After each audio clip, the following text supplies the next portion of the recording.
Voilà, bienvenue donc à notre émission. Voilà, j'ai chaud, j'espère que vous vous portez très bien. Alors, c'est vraiment encore embêtant, cher ami, hein, donc de nous focaliser encore sur la nationalité de quelqu'un comme M. Thiam. Comme lui-même il le dit très bien, on n'avait vraiment pas besoin de ce genre de débat. Je me souviens avant que M. Thiam ne rentre en politique, où tous les leaders donc, de partis politiques, des analystes, n'étarissaient pas donc d'éloges à son endroit. Il était pressenti, il était vu hein, comme l'oiseau rare qui pouvait donc aider la Côte d'Ivoire à révolutionner le débat politique. Monsieur Thiam rentre en politique et depuis lors, il devient donc l'ennemi numéro un. En somme, la classe politique veut tirer Thiam dans les gîtes habituels, qui est donc la poubelle. Donc dès lors, ne soyons pas surpris que ce sont des débats de poubelle que nous serons donc obligés donc d'engager. Le RHDP nous a habitués à la poubelle, nous a habitués donc à la lire, nous a habitués au crime, nous a habitués aux rébellions, nous a habitués au viol, nous a habitués aux assassinats et tout, même violation donc de nos tests, rien que pour arriver au pouvoir. Donc ne soyons vraiment pas surpris hein, que ce débat au lieu que les gens se focalisent sur donc, les projets de société. Hein. Le RHCP, à travers M. Ouattara, avait été clair hein, qu'ils ont un bilan inattaquable. Donc, avec ce bilan inattaquable, c'est maintenant que le RHTP devait donc montrer aux Ivoiriens réellement ce qu'ils ont fait. Pourquoi c'est inattaquable? Ils contrôlent pratiquement euh, euh, tout ce qui est donc dans ce pays, les institutions, la présidence, l'Assemblée nationale, le Sénat, tout, la CEI, tout, ils comprennent tout, mais malgré tout ça, ils ont encore peur. De qui? De Tidjam Tiam. Dès lors, on utilise tout ce qu'on peut en même temps pour l'écarter. Et croyez-moi, écarter Thiam pour aller aux élections sous prétexte qu'il ne soit pas d'Ivoirien, c'est une pilule qui est amère à avaler. Pour le moment, les gens ne réagissent pas parce qu'ils ne sont pas violents. L'Ivoirien n'est pas violent de nature. Mais croyez-moi, le moment viendra, ils seront obligés de crier le ras-le-bol parce qu'aucun Ivoirien n'acceptera cela. Donc, analysons, cher ami, M. Thiam est obligé maintenant de descendre un peu dans la boue, aussi bas, pour défendre sa nationalité. Tout en défendant sa nationalité, il défend la nationalité ivoirienne, il défend aussi sa nationalité française. Ce qui est pratiquement un peu, peut-être mais un peu mal à l'aise, certains Ivoiriens qui se posent la question, mais tiens, il se bat pour être Ivoirien ou bien il se bat pour être Français? Mais dans le cas où le RND a plongé M. Ouattara, plongé M. Thiam, il est bien obligé de se battre d'être Français. Vous comprenez? Parce que avec cette loi sortie de nulle part, on dit des années 1961, 72, 63, qu'on vient d'utiliser contre le Thiam, Thiam est bien obligé donc de se battre pour être français, être ivoirien français, et pour pouvoir avoir donc la possibilité donc de compétir. Donc du coup, disons que le RHDP, hein, dans sa stratégie de contre-Thiam, ce n'est pas aussi mauvais que ça, puisque ça fait pratiquement au moins une, 2 semaines, on ne parle que de Thiam, de sa nationalité, on ne parle pas de l'IDH. On ne se focalise pas sur ce bilan attaquable du RHTP, sur le pillage donc des ressources, sur la manipulation donc de nos tests, sur tout ce qui est comme en contradiction dans un état donc de droit. Donc après donc les interventions de M. Thiam, analysons politiquement et juridiquement les propos de M. Tidiam Thiam, président donc du PDCI-NDA, qui était sur TikTok il y a déjà quelques heures. On parle donc du contexte et l'enjeu donc des propos de M. Thiam. M. Thiam aujourd'hui s'exprime ici sur la contestation de sa nationalité ivoirienne, notamment à travers donc l'invocation donc de l'article 48 du Code des nationalités ivoiriennes, une disposition très ancienne et peu, ou n'est pas dit jamais appliquée hein, depuis donc son adoption. Ces propos interviennent alors il est confronté, cher ami, donc à des manœuvres politiques visant donc à l'écarter donc de la compétition électorale présidentielle en Côte d'Ivoire au motif qu'une prétendue perte de sa nationalité donc ivoirienne consécutive, cher ami, à l'acquisition donc de la nationalité donc française. Son témoignage est donc à la fois personnel et politique, mais il vise surtout à démontrer juridiquement l'argument donc de sa déchéance automatique de la nationalité, hein, tout en dénonçant donc une instrumentalisation donc de la loi à des fins politiciennes. Ça, nous le savons. Le deuxième point donc, de notre analyse de l'intervention du terme, c'est on revient même sur l'argumentation juridique. Après donc avoir échangé avec des juristes, voilà ce que nous pouvons déduire. Donc revenons donc sur l'argumentation juridique. Monsieur Thiam avance plusieurs points clés sur le plan juridique, c'est clair. Il y a ceci, ce premier point. Il dit la distinction entre la naturalisation et la régulation. Il confirme qu'il n'a pas acquis la nationalité française, mais qu'il a toujours eu par filiation et contexte, disons, colonial. Selon lui, la naturalisation enregistrée donc, dans le dossier est en réalité donc une naturalisation de régulation administrative destinée à sécuriser un statut déjà existant, hérité donc de la situation particulière donc des ressortissants des territoires liés historiquement à la France. Référence donc au statut donc, de quatre communes, à savoir donc du Sénégal et d'autres mécanismes post-coloniaux.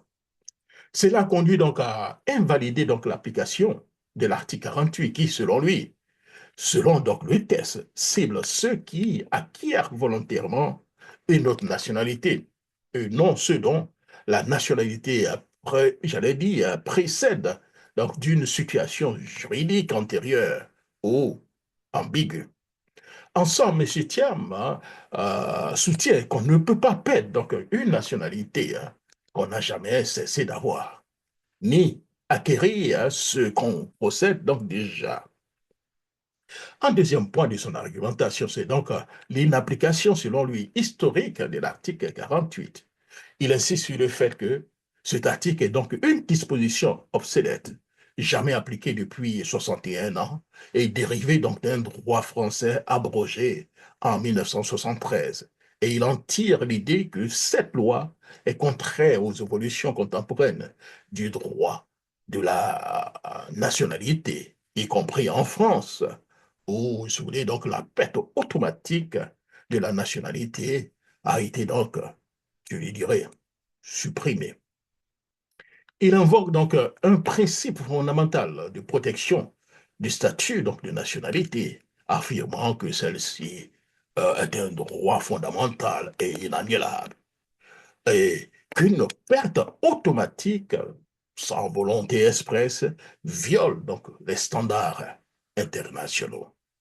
Troisième point, c'est donc la portée politique de son argumentation. Au-delà donc des arguments juridiques, M. Thiam dénonce donc une instrumentalisation politique de la loi, visant donc à l'exclure arbitrairement du processus électoral. Ces propos traduisent donc plusieurs messages implicites. D'abord, une attaque contre l'état donc de droit. Il suggère que donc le droit est utilisé non pas pour garantir l'égalité devant donc la loi, mais pour cibler donc des adversaires politiques. Une dénonciation donc je l'ai dit, une dénonciation donc du gouvernement, si vous voulez, donc des juges, en pointant du doigt une décision judiciaire prise donc, des années avant même qu'elle ne soit donc prise, et critique donc l'idée de que la justice puisse servir donc de bras armés pour les règlements de comptes politiques, et c'est ce que nous voyons.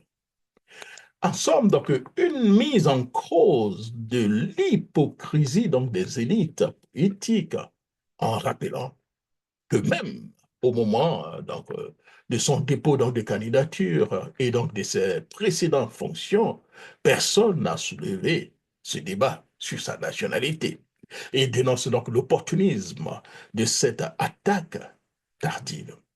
Sur le plan stratégique, Thiam prend position en défenseur donc d'une réforme donc de la loi, se plaçant comme un réformateur, donc au-dessus des querelles partisanes, tout en mobilisant donc un discours souverainiste et républicain. La nationalité est un droit sacré, comme il est dit, et la loi doit évoluer pour garantir donc, les droits fondamentaux de la personne. Au quatrième point donc, de mon argument, c'est donc les risques et limites donc, de son argumentation. C'est clair, il y a les risques et limites, c'est aussi clair. Sur le plan juridique, l'interprétation donc, de l'article 48 n'est pas définitivement tranchée.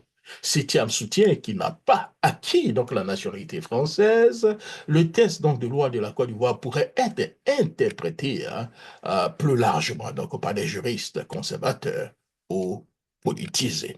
Ce texte-là, qu'on le veuille ou pas.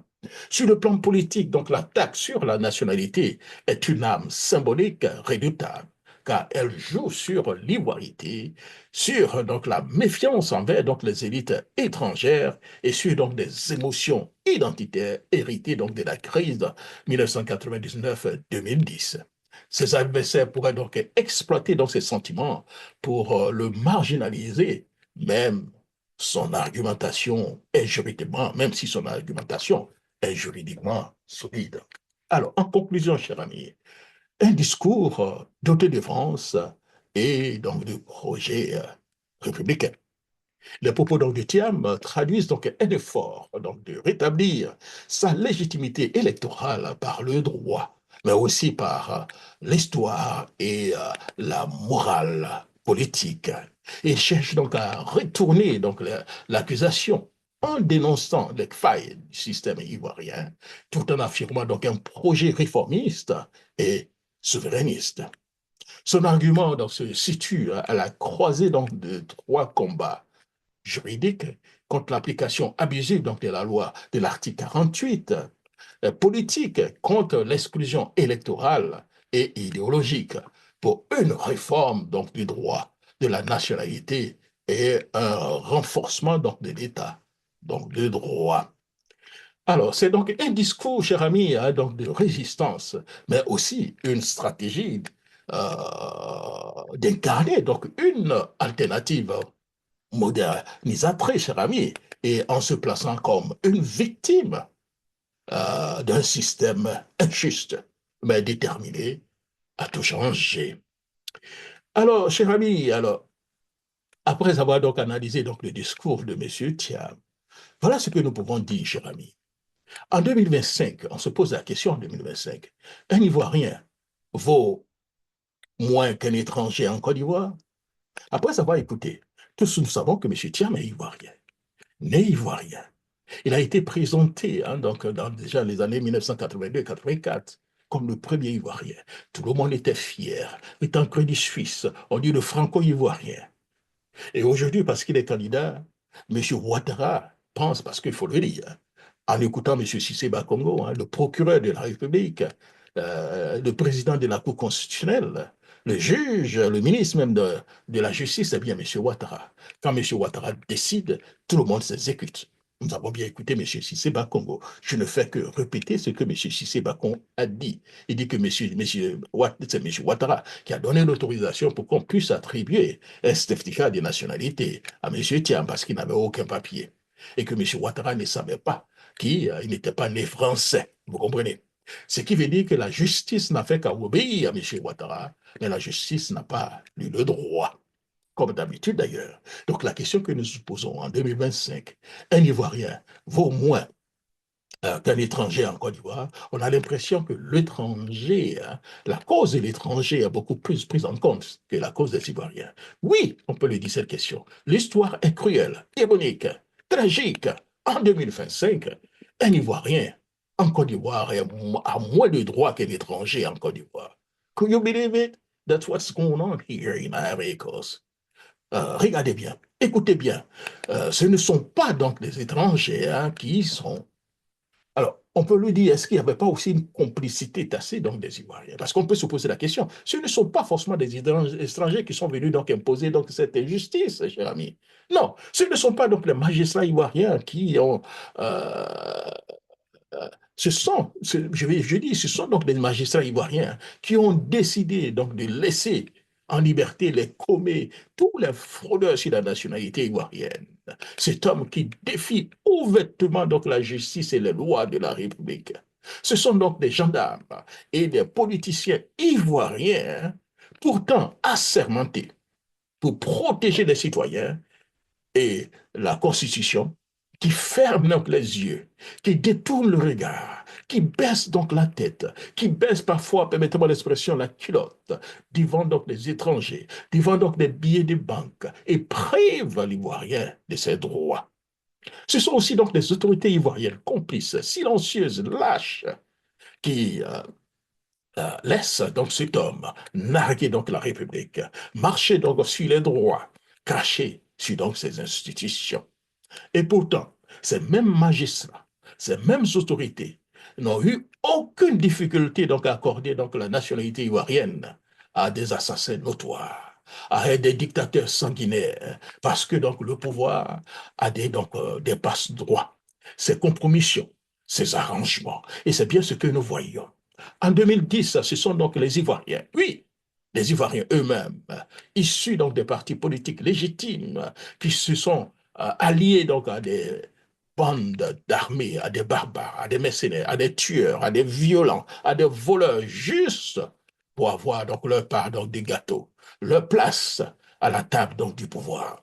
Et nous le voyons aujourd'hui, ces mêmes Ivoiriens ferment les yeux, laissent Ouattara tout faire, laissent les étrangers qui arrivent, qui ont peu d'argent, bafouer donc nos lois, aller jusqu'à même et se poser la question sur nos nationalités. Discuter de la nationalité de Thiam, c'est discuter de la nationalité de tout un Ivoirien, de la fierté, l'homme qui fait la fierté. Si on dit à ce monsieur qui n'est pas Ivoirien, qui suis-je moi demain pour réclamer mon ivoirité? Aujourd'hui, les mêmes pleurniches créent le RHTP. Mais non, ouvrons donc les yeux.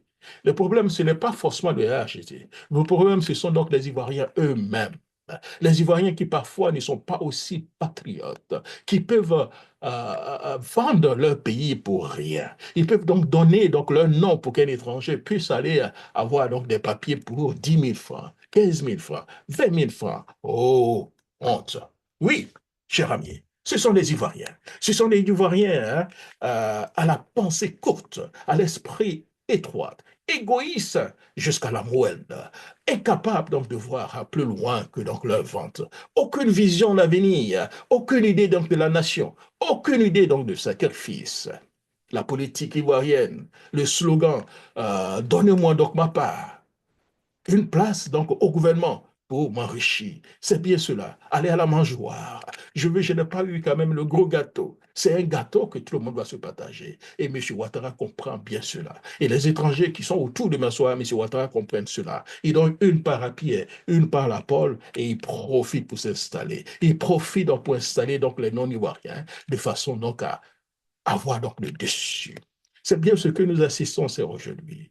Peu importe si le pays s'effondre, peu importe s'il y a des morts, peu importe donc des douleurs dans des autres, tant que moi je mange, tant que moi je suis à la stable, tant que moi je suis ministre, alors who cares? Alors oui, en 2025, un Ivoirien en Côte d'Ivoire vaut moins qu'un étranger donc en Côte d'Ivoire. Un Ivoirien nouveau ou remplacé donc les Ivoiriens anciens. Voilà. Ceux qui poussent donc la Côte d'Ivoire vers donc le chaos sont des Ivoiriens. Pas forcément des étrangers, pas forcément des envahisseurs, des Ivoiriens de soumission, de compromission, de trahison. C'est eux qui vendent leur pays, cher ami. Et ces anciens Ivoiriens, où sont ces anciens Ivoiriens? Ils ont peur. Peur donc de liker donc un poste. Peur même de partager donc la vérité. Peur de parler. Peur donc de lever donc le doigt. Ils vivent comme des parents sous donc la colonisation, apeurés, même comme des souris. Des Ivoiriens accroupis, tremblants, silencieux, terrorisés par donc, le bruit donc, d'un moteur, par l'ombre donc, d'un képi, hein, par donc, le bruit donc, d'une arrestation. Oui, les Ivoiriens ont peur. Et pendant ce temps, les fossoyeurs avancent. Ils avancent donc dans leur indifférence générale, dans leur silence donc de lâche, la complicité donc des profiteurs, cher ami. Et vous, cher ami, que ferez-vous? Qu'attendez-vous? Attendez-vous que la corde atteigne votre cou pour enfin parler, pour continuer, hein, euh, ou, cher ami, hein, ou continuez-vous, cher ami, à sourire vilement pendant qu'on égorge votre pays? C'est vraiment grave. Parce qu'en 2025, souvenez-vous, un Ivoirien donc en Côte d'Ivoire vaut moins qu'un étranger en Côte d'Ivoire. Et ça devient une vérité. Et si nous ne faisons rien, nous ne nous réveillons pas. Il est loin certainement donc de parler donc d'être xénophobe et de la xénophobie. Who cares? Il s'agit immédiatement de protéger la Côte d'Ivoire. Il ne s'agit pas d'aller contre Pierre ou contre Paul. Il s'agit de protéger ce qui vous appartient. D'ailleurs, le premier pays que M. Ouattara a toujours pris l'exemple, les États-Unis, Donald Trump est en train de montrer donc l'exemple. American first. Le dire ne veut pas dire forcément qu'on déteste les étrangers. Vous l'avez vu l'exemple avec nos amis donc, du Gabon, avec qui j'ai eu beaucoup d'émissions. Nous avons engagé beaucoup de débats. Ils ont été inspirés par ce qui arrivait en Côte d'Ivoire. Ils disent oui, nous avons beaucoup d'étrangers au Gabon et nous n'allons pas laisser le Gabon devenir la Côte d'Ivoire. Dès lors, nous devons prendre le contrôle du pays. Et c'est ce qui a été fait. Prendre le contrôle de son pays ne veut pas dire forcément qu'on déteste les étrangers, qu'on n'aime pas Pierre, qu'on n'aime pas Paul. Après tout, on n'a qu'un seul pays. Si nous laissons ce pays dans la main des étrangers, nous sommes foutus. Un autre mandat de M. Ouattara pour aller son quatrième mandat, ça sera vendre totalement donc la Côte d'Ivoire. Le débat, c'est maintenant. La révolution, c'est maintenant. Une révolution pacifique. Une révolution donc des idées. Merci beaucoup, cher ami. C'était donc mon billet. Jacques Roger. Au revoir.